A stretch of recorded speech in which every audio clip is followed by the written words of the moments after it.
லௌதேத்தூர் இயேசுஸ் கிறிஸ்துஸ். இயேசு கிறிஸ்துவுக்கு புகழ். தமிழ் கூறும் நல்லுலகில் வாழும் அனைத்து அன்புள்ளங்களுக்கும் வத்திக்கான் வானொலியின் வணக்கம்.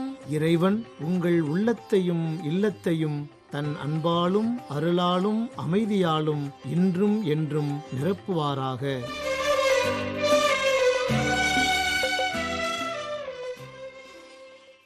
நேயர்களே, நீங்கள் இன்று செய்மடுக்க விருப்பன தடம் தந்த தகைமை, அன்னை ஓர் அதிசயம் மற்றும் செய்திகள். தடம் தந்த தகைமை. உன்னுடைய படுக்கையை எடுத்துக்கொண்டு நான் உனக்குச் சொல்கிறேன், நீ எழுந்து உன்னுடைய படுக்கையை எடுத்துக்கொண்டு உனது வீட்டுக்குப் போ என முடக்குவாதமுற்றவரிடம் கூறினார் இயேசு. இயேசுவின் பணி ஒவ்வொன்றும் சவால்கள் சூழ்ந்தது. எல்லாவற்றையும் எதிர்ப்பு உணர்வோடும் குதர்க்க மனதோடும் அணுகிய மறைநூல் அறிஞர்களை பார்த்து இயேசு புறமுதுகு காட்டவில்லை. அஞ்சா நெஞ்சோடு அருஞ்செயல் புரிந்திட துணிந்தார். முடக்குவாதமுற்றவரின் முழு நம்பிக்கை, சுமந்து வந்த நால்வரின் நல்லெண்ணம், வீட்டுக்கூரையை உடைத்து கொடுத்த வீட்டு உரிமையாளரின் தியாகம் என்பனவெல்லாம் குறுகிய அறிவு கொண்ட மறைநூல் அறிஞர்களை விட மகத்துவமிக்கதாக இயேசுவுக்கு தோன்றிற்று. அதுவே இவ்வருஞ்செயலின் திறவுகோல். கடவுளுக்கு மட்டும்தான் மன்னிக்கும் உரிமை உண்டென்ற கற்பனையில் திளைத்தவர்களுக்கு இயேசுவின் மன்னிக்கும் சொல்லும் எழுந்து நடக்கச் செய்த செயலும் சம்மட்டி அடியானது. அடிமட்ட ஏழையர்க்கும் அநீதி இழைக்கப்பட்டவர்க்கும் நீதி நிலைப்பாட்டுடன் ஏதேனும் செய்தால் ஏனையோர் ஊறு விளைவிப்பார்களோ என்றெண்ணி ஏதும் செய்யாமல் இருப்பது தவறு மட்டுமல்ல, அது பெரும் பாவம். நாம் திருமுழுக்கு பெற்றிருப்பது அன்பிலும் நீதியிலும் நிலைத்து சாட்சியாகவே. அவ்வாறு வாழவில்லையெனில் அது வெறும் முழுக்கு. நீதி பணிக்கும் நேர்மையான வாழ்விற்கும் அடிப்படை தேவை மனத்துணிவு. இறைவா, உம் பெயர் அன்பு மட்டுமல்ல, நீதியும் கூட. உம்மை அன்பு செய்வதோடு நீதியோடு வாழவும் வழிகாட்டும்.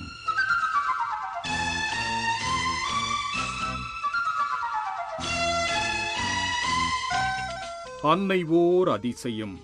பியேத்ரால்பா அன்னை மரியா திருத்தலம், இத்தாலி. தாய் மரியாள் அழைக்கின்றாள், மாண்ட நம்மையே வாழ்ந்து காட்டும் பக்தர்களாய் நாமும் மாறவே.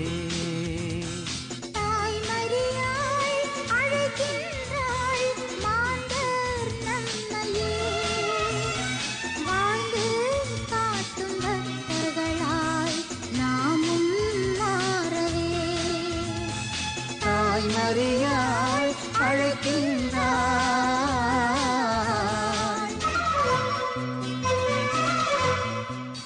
வட இத்தாலியில் அமைந்துள்ள திரந்தினோ ஆல்டோ அதீஜே என்ற பகுதி தன்னாட்சியுடன் இயங்கி வரும் ஒரு மாநிலமாகும். ஒரு காலத்தில் ஆஸ்திரிய ஹங்கேரியின் ஒரு பகுதியாக இருந்து வந்த இந்த மாநிலத்தை பிரெஞ்சு பேரரசும் தனது கட்டுப்பாட்டிற்குள் வைத்திருந்தது. பிரெஞ்சு பேரரசர் நெப்போலியன் 1815ஆம் ஆண்டில் தோற்கடிக்கப்பட்ட பின்னர் இப்பகுதி மீண்டும் ஆஸ்திரியாவின் கீழ் வந்தது. இப்பகுதியில் உள்ள உயரமான மலைகள் டோலமைட் மலைகள் என அழைக்கப்படுகின்றன. முதல் உலகப் போரின் போது பெரிய தாக்குதல்கள் இந்த டோலமைட் மற்றும் இத்தாலிய ஆல்ப்ஸ் மலைப்பகுதிகளில் இடம்பெற்றுள்ளன. பல காலம் ஆஸ்திரியாவின் ஆட்சியின் கீழ் இப்பகுதி இருந்ததால் இங்குள்ள மக்கள் ஜெர்மன் மொழி பேசுகின்றனர். சாலைகளின் பெயர்களும் ஜெர்மானியத்தில் உள்ளன. திரந்தினோ ஆல்டோ அதீஜே பகுதி 1970களில் தன்னாட்சி பெற்று திரந்தினோ, ஆல்டோ அதீஜே என்ற 2 மாவட்டங்களின் நிர்வாகத்தின் கீழ் செயல்பட்டு வருகின்றது. இந்த ஆல்டோ அதீஜே மாவட்டத்தில் உள்ள முக்கியமான அன்னை மரியா திருத்தலங்களில் பியேத்ரால்பா அன்னை மரியா திருத்தலமும் ஒன்றாகும்.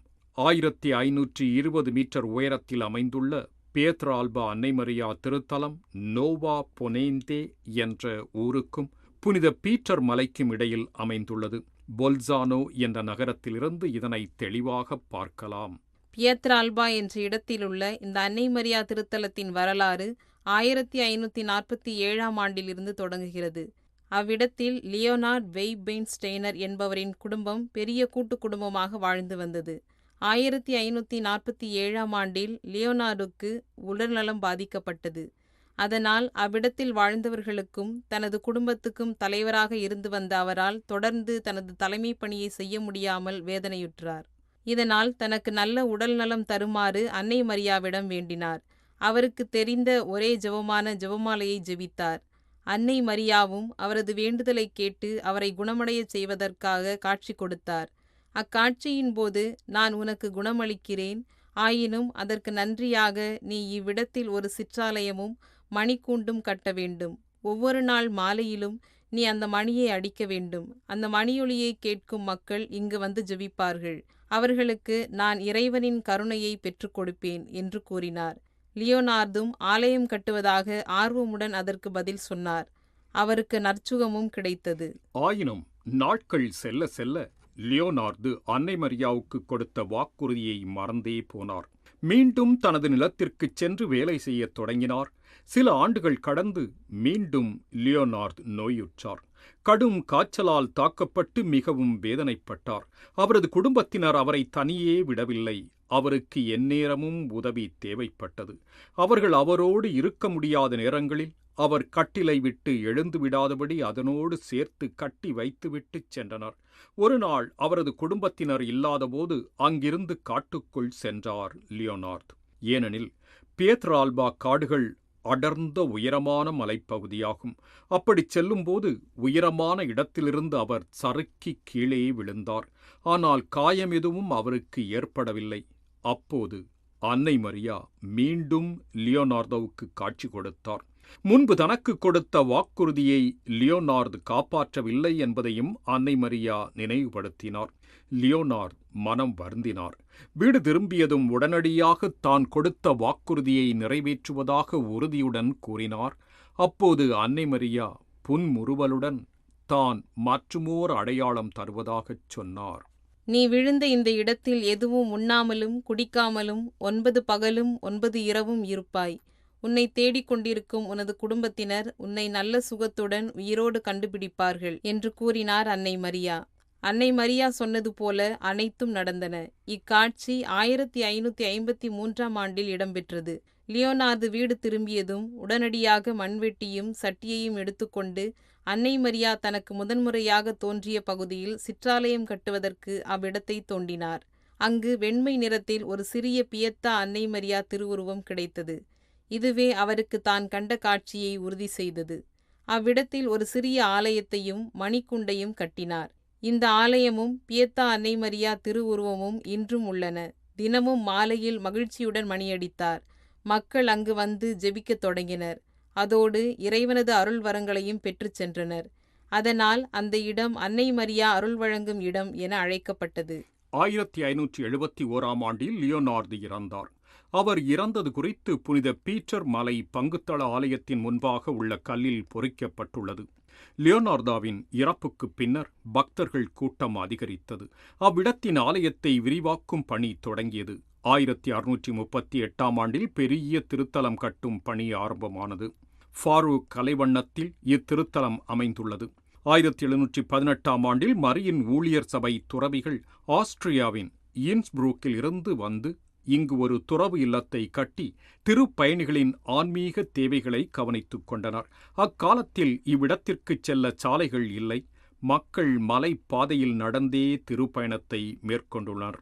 திருப்பயணிகளின் எண்ணிக்கை அதிகரித்து வந்த வேளை 1787ஆம் ஆண்டில் ஆஸ்திரிய பேரரசர் 2ஆம் ஜோசப் இந்த பியத்ரால்பா அன்னை மரியா திருத்தலத்தை மூடினார்.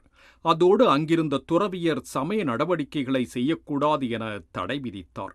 அத்திருத்தலத்தின் சொத்துக்களை அபகரித்துக் கொண்டார். லியோனார்து வைத்த பியத்தா அன்னை மரியா திருவுருவத்தையும் லைவஸ்க்கு இடம் மாற்றினார். திருத்தலத்தின் 3 கோபுரங்களும் அழிக்கப்பட்டன. மக்கள் நன்றியாக செலுத்திய பொருட்களும் எடுத்துச் செல்லப்பட்டன. ஆயினும் அந்த இடத்தை வாங்கிய பொல்சானாவைச் சேர்ந்த ஜொஹான் கூக்லர் என்பவர் அத்திருத்தலத்தையும் துறவியர் இல்லத்தையும் அழிவிலிருந்து காப்பாற்றினார். அரசின் தடைகள் நீங்கிய பின்னர் 1836ஆம் ஆண்டில் இன்ஸ்ப்ரூக்கிலிருந்து மரியின் ஊழியர் சபை துறவிகள் மீண்டும் அத்திருத்தலம் சென்று தங்களது பணிகளை தொடங்கினர். 1885ஆம் ஆண்டு ஆகஸ்ட் 24ஆம் தேதி பியத்ரால்பா அன்னை மரியா திருத்தலம் மைனர் பசிலிக்காவாக உயர்த்தப்பட்டது. லியோனார்து முதலில் எடுத்த சிறிய பியத்தா திருவுருவம் தற்போது அப்பசிலிக்காவின் மையப்பீடத்தில் உயரத்தில் வைக்கப்பட்டது. லியோனார்து இந்த சிறிய பியத்தா திருவுருவத்தை ஒரு மரத்தில் கண்டுபிடித்தார் என்றும் சொல்லப்படுகிறது. ஏனெனில் அக்காலத்தில் பாதுகாவலுக்காக அன்னை மரியா மற்றும் புனிதர்களின் திருவுருவங்களை மரங்களில் வைப்பது வழக்கமாக இருந்தது. பியேத்தா என்ற வியாகுல அன்னை மரியா திருவுருவம் இன்று ஆண்டுதோறும் ஆயிரக்கணக்கான பக்தர்களை ஈர்த்து வருகின்றது.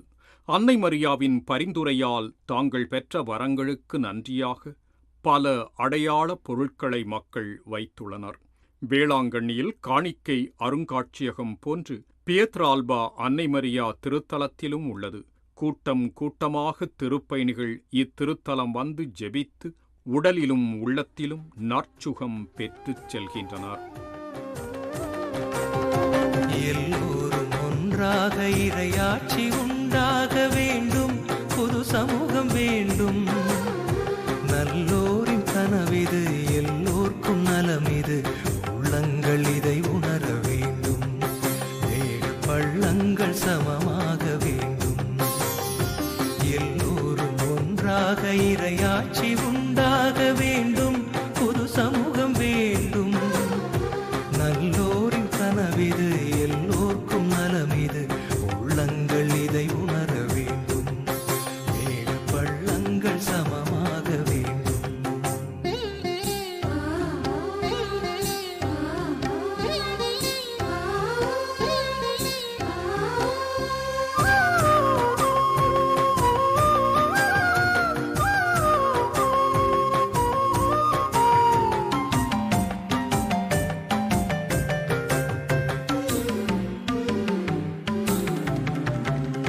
தருகின்ற போது பெருமின்பம் கோடி, தருவதில் பெறுவதே நிறைவாகும்.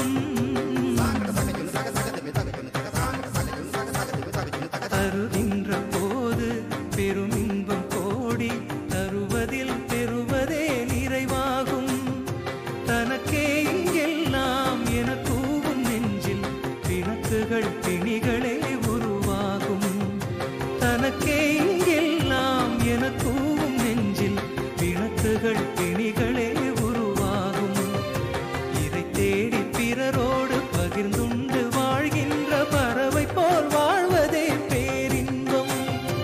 இதை தேடி பிறரோடு பகிர்ந்துண்டு வாழ்கின்ற பறவை போல் வாழ்வதே பேரின்பம்.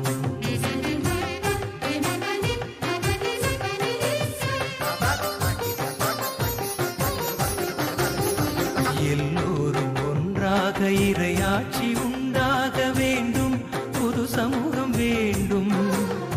நல்லோரின் கனவிது, எல்லோர்க்கும் நலமிது, உள்ளங்கள் இதை உணர வேண்டும்.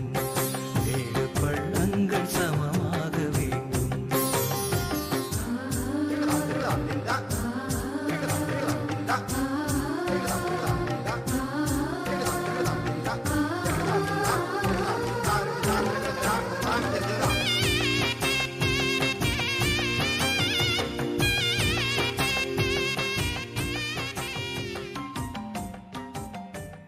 இத்தாலியில் உள்ள பியத்ரால்பா அன்னை மரியா திருத்தலம் குறித்து இன்றைய அன்னை ஓர் அதிசயம் நிகழ்ச்சியில் உங்களுக்கு வழங்கியது வத்திக்கான் வானொலி.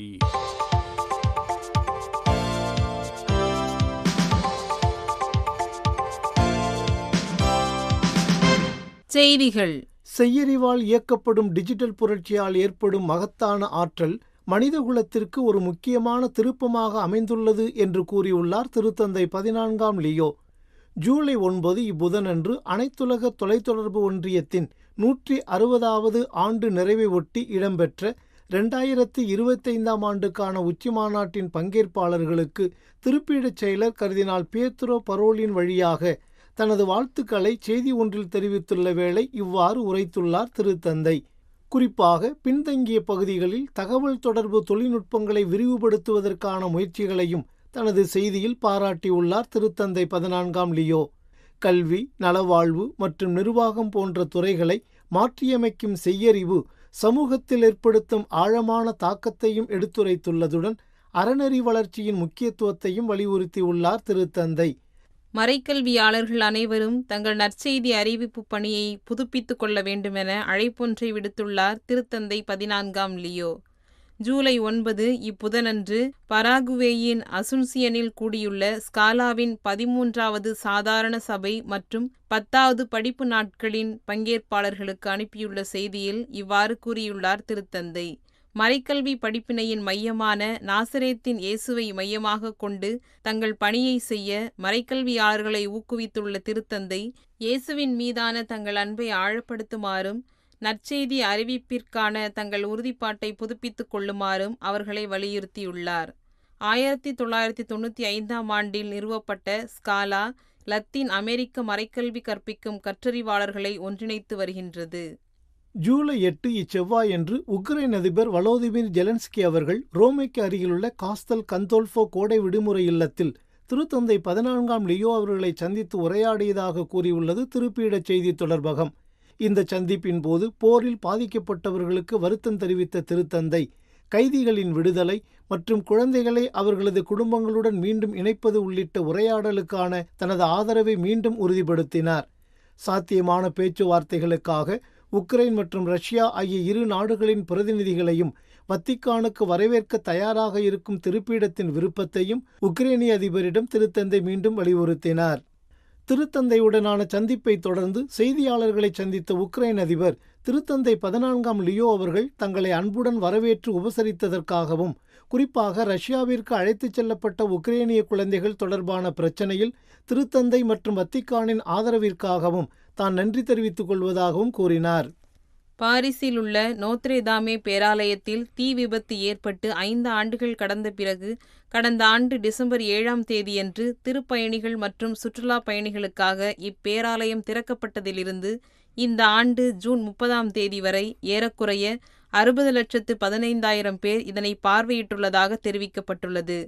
மேலும் நோத்ரதாமே பேராலயத்தை ஒவ்வொரு நாளும் ஏறத்தாழ 35,000 பேர் பார்வையிடுவதாக பிரான்சின் நாளிதழ் ஒன்று ஜூலை 6 ஞாயிறன்று செய்தி ஒன்றை வெளியிட்டுள்ளது. இவ்வாறு சுற்றுலா பயணிகள் மற்றும் திருப்பயணிகளின் வருகை தொடர்ந்து இடம்பெறுமானால் 2025ஆம் ஆண்டின் முடிவில் பார்வையாளர்களின் எண்ணிக்கை 1,20,00,000 எட்டும் என எதிர்பார்க்கப்படுவதாகவும் தெரிவிக்கப்பட்டுள்ளது. மேலும் பேராலய முன்பகுதி, பசுமை தளங்கள் மற்றும் நடைபாதைகள் உள்ளிட்டவை 2027ஆம் ஆண்டில் புனரமைக்கப்பட இருப்பதாகவும் அறிவிக்கப்பட்டுள்ளது. மேற்கு கரையில் வாழும் கிறிஸ்தவர்களை பாலஸ்தீனத்தின் யூத குடியேறிகள் தாக்கி அவர்களின் சொத்துக்களுக்கு பெரும் சேதம் விளைவிப்பதாக லத்தீன், கிரேக்க ஆர்த்தடாக்ஸ் மற்றும் மெல்கி தேவாலயங்களின் 3 திரு அவை அருள்பணியாளர்கள் தெரிவித்துள்ளனர். இதற்கிடையில் கிறிஸ்தவ குடியிருப்பாளர்களுக்கு சொந்தமான ஆலிவ் தோப்புகள் மற்றும் விவசாய நிலங்கள் மீது அழிவை ஏற்படுத்துதல் தொடர்ந்து அதிகரித்து வருவதாகவும் இது குறித்த செய்திக்குறிப்பில் தெரிவிக்கப்பட்டுள்ளது. மேலும் அல்காதர் பண்டைய தேவாலயம் மற்றும் பைசண்டேன் கிறிஸ்தவ கல்லறை அருகே யூத குடியேறிகள் அண்மையில் தீ வைத்ததாகவும், இஸ்ரேலிய வீரர்களின் செயலற்ற கண்காணிப்பின் கீழ் நிகழும் இந்த வன்முறையை நிறுத்துமாறும் இந்நகரத்தில் உள்ள அருள்பணியாளர்கள் இஸ்ரேலிய அதிகாரிகளை வலியுறுத்தி வருவதாகவும் செய்திகள் தெரிவிக்கின்றன. மேலும் அங்கு கிறிஸ்தவர்களுக்கு எதிராக இடம்பெற்று வரும் பிரச்சினைகளை களப்பணிகள் வழியாக ஆய்வு செய்து ஆவணப்படுத்த வேண்டுமென்று உலக மற்றும் திரு அவை குழுமங்களுக்கு அழைப்பொன்றையும் அவர்கள் விடுத்துள்ளனர். பாலஸ்தீனத்தில் உள்ள தைபே ஒரு கிறிஸ்தவ கிராமம் மற்றும் வரலாற்று முக்கியத்துவம் வாய்ந்த கிறிஸ்தவ தலம். இங்கு பாலஸ்தீனத்தில் உள்ள யூதர்கள் குடியேறி கிறிஸ்தவ மக்களுடன் தொடர் வன்முறையில் ஈடுபட்டு வருகின்றனர் என்பது குறிப்பிடத்தக்கது. நேயர்களே, இத்துடன் வத்திக்கான் வானொலியின் தமிழ் ஒலிபரப்பு நிறைவு பெறுகின்றது. வணக்கம். வணக்கம்.